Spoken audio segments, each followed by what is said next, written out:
মানুষের জন্য, এবং সেটাকে সে বন বলবে, তারপরে সেখানে গাছও লাগাবে না, গাছ যদি লাগায় সে সামাজিক বনায়ন করবে। সেটা একটা প্র্যাকটিস হয়ে গেছে, ওখান থেকে বের করাটা খুবই মুশকিল, তবে অসম্ভব না। প্রক্রিয়াটা শুরু হলে নতুন প্রজন্মের বন কর্মকর্তা যারা আছেন তারা ডিফারেন্টলি বিষয়টাকে দেখেন। এবার একটু যাই যে আমাদের বাস সার্ভিসটা নিয়ে। আসলে এটা এই ফ্রাস্ট্রেশন ইটারনাল ফ্রাস্ট্রেশন হয়ে গেছে যে পাবলিক ট্রান্সপোর্টেশন সিস্টেমটাকে আমরা ঢেলে সাজাতেই পারলাম না।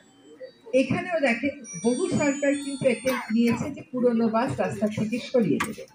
এই পুরনো বাসগুলো সরানোর কথা বলার সাথে সাথে ট্রান্সপোর্ট মালিকেরা ধর্মঘট শুরু করে, এবং ওই ধর্মঘটে রাজনৈতিক নেতাদের আবার ওই ধর্মঘটই বাস মালিকদের সাথে একটা যোগাযোগ থাকে, ওখানে একটা চাঁদার সম্পর্ক থাকে, তারা সেই সিদ্ধান্ত কখনো বাস্তবায়ন করে না।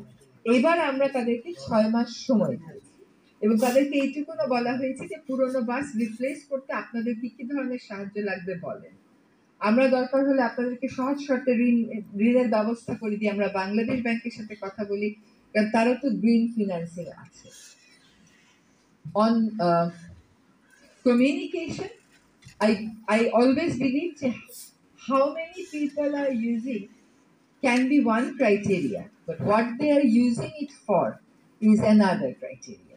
তো আমার এখন ফেসবুকটা দিনে একবার দেখে ফেলি, কারণ দেখলে আপনি আপডেটেড থাকেন, কিন্তু এখন এই গত 2-3 মাসে ওখানে নেগেটিভ এনার্জি ছাড়া পজিটিভ কোন এনার্জি আসলে আমরা পাই না।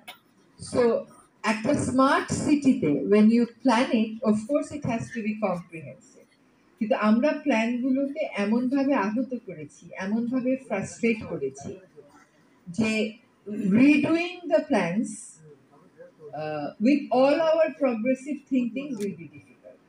আমাদেরকে হয়তো ড্যামেজ কন্ট্রোলের জন্য প্ল্যানগুলোকে রিভিজিট করতে হবে, কনজারভেটিভ